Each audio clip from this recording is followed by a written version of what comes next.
E aí, meus amigos, Revisão PGE, tudo certo?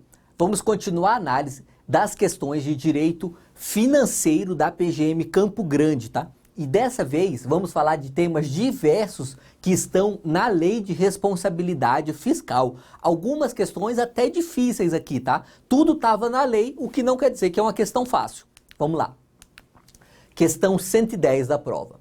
Conforme a LRF, não se admite utilizar recursos públicos, incluídos os de operações de crédito, para socorrer a instituição do sistema financeiro nacional, salvo mediante lei específica. Olha só, a LRF, ela teve por finalidade geral disciplinar e colocar dentro de balizas bem específicas, bem objetivas, como se utiliza os recursos públicos no Brasil, tá? Quais são as regras, especialmente ali para as despesas públicas e para a responsabilidade dos gestores responsáveis por essas despesas públicas. É possível que o poder público ele empreste ou mesmo faça doações de dinheiro público para entidades privadas? É possível sim. Como existe essa possibilidade, a LRF foi lá disciplinar. E ela colocou uma disciplina específica para quando estamos falando de bancos, de instituições financeiras, tá? Que a lei chama aqui de instituição do Sistema Financeiro Nacional. Ou seja, quando temos uma instituição do Sistema Financeiro Nacional falindo, quebrando, é possível que o poder público vá lá para socorrê-la e utilize recursos públicos para isso? É possível? Veja, olha só o que diz a lei. É possível sim, contudo, tem que ter autorização legal em lei específica, tá? Então imagina que os bancos do Brasil estejam todos quebrando, sabe? E aí o poder público vai lá, o governo fala, não podemos deixar os bancos quebrar. O que vamos fazer? Vamos criar aqui um programa de crédito de socorro aos bancos. O governo Fernando Henrique fez isso, tá? Mas ainda antes da Lei de Responsabilidade Fiscal aqui. É possível criar esse programa de socorro aos bancos? É, desde que tenhamos uma lei específica, tá? Então a questão tá certa e olha só o que diz aqui o artigo 28 da LRF.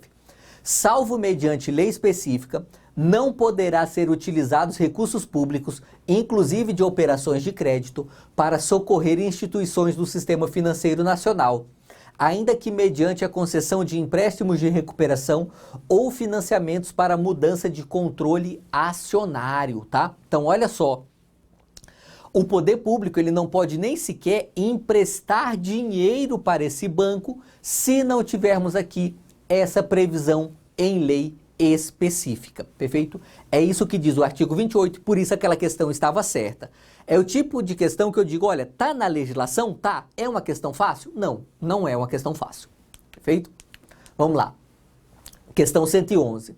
A LRF, ao transformar a LDO em instrumento de planejamento trienal, incluiu o anexo de metas fiscais, no qual se estabelecem as metas anuais a serem implementadas no exercício financeiro a que se refere a LDO e nos dois exercícios seguintes. Essa questão é terrível, tá?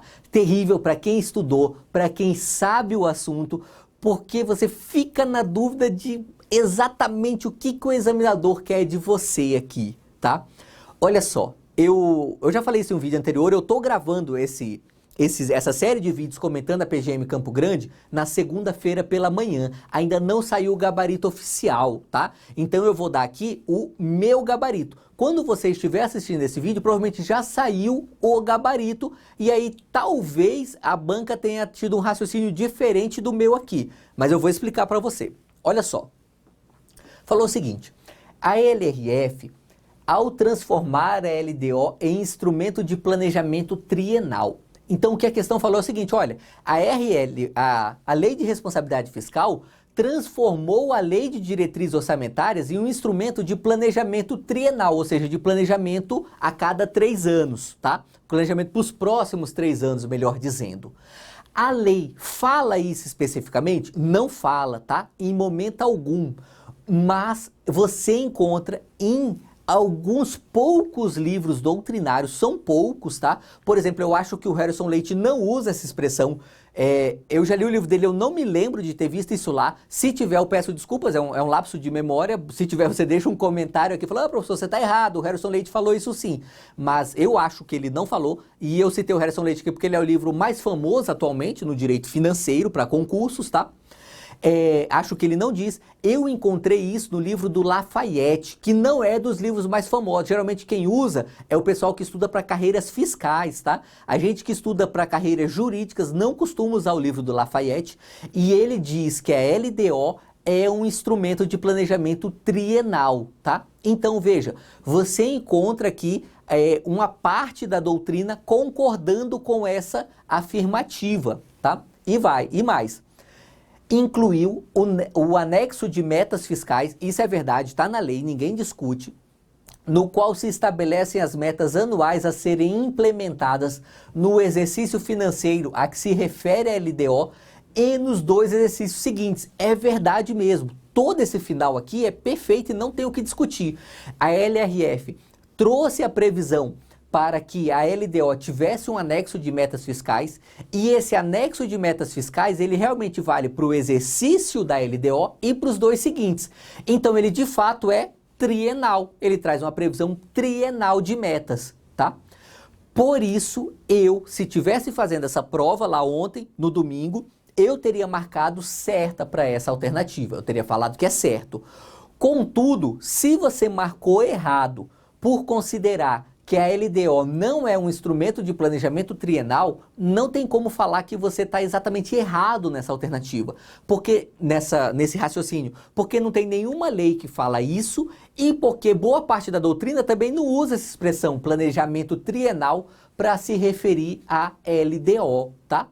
Ainda assim, eu marco como certo, porque a alternativa, em suma, está correta, e nós temos pelo menos ali uma parte da doutrina que vai falar que a LDO é sim um instrumento trienal, um instrumento de planejamento trienal. Perfeito? Então, fica aqui a minha ressalva, no meu gabarito tá certo, mas se a CESP eu marcar errada aqui, eu não vou exatamente me surpreender, tá bom? Então, olha só, o parágrafo 1º, artigo 4º, vai falar o seguinte: integrará o projeto da LDO o anexo de metas fiscais, em que serão estabelecidos metas anuais em valores correntes e constantes relativas às receitas, despesas, resultados nominal e primário e montante da dívida pública para o exercício a que se referirem e para os 2 seguintes. Então, de fato, esse anexo, ele tem uma previsão trienal, que a cada ano se renova, né? E você reajusta essas metas, que, de fato, é para o exercício que vai se referir a LDO e para os 2 seguintes, tá? Então, eu marco certa para essa questão. Vamos lá. Mais uma questão da prova aqui. Artigo 112. Segundo a LRF, em todo o município brasileiro, tomando-se como referência o total da receita corrente líquida em cada período de apuração, deverá ser observado o limite de 60% para gastos com pessoal. Essa questão, embora ela tenha uma redação às vezes um pouco estranha, que vai falar que em todo o município brasileiro, mas de fato está corretíssima. Você pode até achar estranha alguma expressão aqui na questão, mas ela em suma está correta. Por quê? De fato, os municípios eles têm o limite de 60% para despesas com pessoal, e esse limite tem como referência o total da receita corrente líquida para cada período apurado. É exatamente isso o que diz a lei, por isso está certo. Olha só aqui, artigo 19 da LRF. Para os fins do disposto no caput do artigo 169 da Constituição, a despesa total com pessoal em cada período de apuração e em cada ente da federação não poderá exceder os percentuais da receita corrente líquida a seguir discriminados. Um dia eu vou gravar um vídeo aqui pro canal só para falar desse conceito de receita corrente líquida, tá? Porque ele é bem confuso e ele varia conforme cada instituto que estamos estudando no direito financeiro. Mas para responder essa questão, você só precisava saber que realmente nós temos o limite de despesa com o pessoal, que ele é contado com base na receita corrente líquida e que O limite para os municípios é de 60%. Para estados também é de 60% e para a União é de 50%. Então está correta essa questão aqui, uma questão que eu considero até um pouco mais fácil ali dentro da prova. Perfeito? Mais uma questão para analisarmos, questão 113. É nulo de pleno direito o ato de prefeito de município brasileiro que resulte em aumento de despesa geral nos 180 dias anteriores ao final do mandato. Essa é mais uma questão para matar de raiva. A primeira vez que eu li essa questão, eu achei que estava certo até. Quando eu vi, eu falei, realmente, é 180 dias o prazo aqui, no qual o prefeito ele não pode criar essas novas despesas. Contudo, está errada a questão no detalhe. Não é aumento de despesas em geral, só vale para aumento de despesas com pessoal, tá? Por isso está errada a alternativa. Olha só o que diz a lei. Artigo 21, parágrafo único. Também é nulo de pleno direito o ato de que resulte aumento da despesa com pessoal expedido nos 180 dias anteriores ao final do mandato do titular do respectivo poder ou órgão. Então, de fato, o prefeito que aumenta o limite de despesa com pessoal nos últimos 180 dias, de fato, esse ato é nulo, porém é só despesa com pessoal. Se for qualquer despesa de uma outra natureza qualquer, esse ato não é necessariamente nulo, simplesmente por ter sido feito nos últimos 180 dias. Por isso está errada essa alternativa. Beleza? Com isso, encerramos esse segundo bloco, amanhã vemos o terceiro. É isso aí e vamos juntos.